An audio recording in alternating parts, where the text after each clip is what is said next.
Mga kahuan, panoorin ang video na ito upang alamin ang pinaka-latest na balita tungkol sa lagay ng panahon at bagyo. Update today.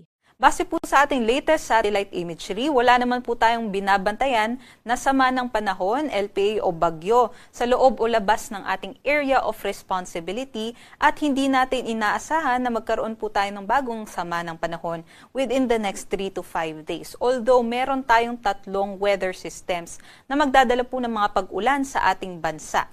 Una na po dyan, itong shear line o yung banggaan ng hanging amihan at easterlies. At ito po ngayon ay nakatutok sa may eastern section ng southern Luzon.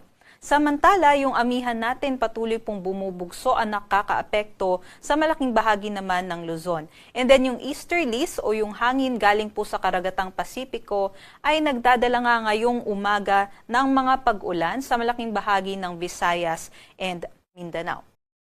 At para sa kalagayan ng ating sea conditions, wala naman po tayong nakataas na gale warning sa anumang baybaying dagat ng ating bansa, kaya't malaya din pong makakapaglayag yung ating mga kababayan. Although ingat lamang po tayo dahil kung may thunderstorm po dito sa ating mga seaboards ay posible din pong tumaas yung mga pag-alon natin dyan.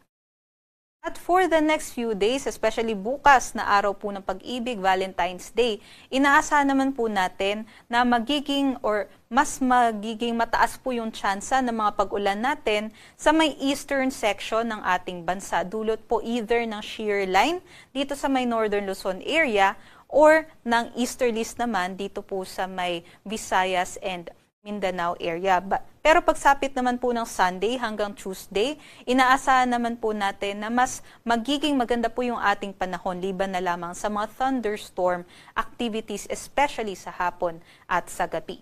Inaasahan nga po natin by Sunday, hihina po yung ating amihan at mananaig yung ating easterlies. Kaya posible din po na mas matataas po yung ating mga temperatura, especially pagsapit ng tanghali hanggang sa hapon.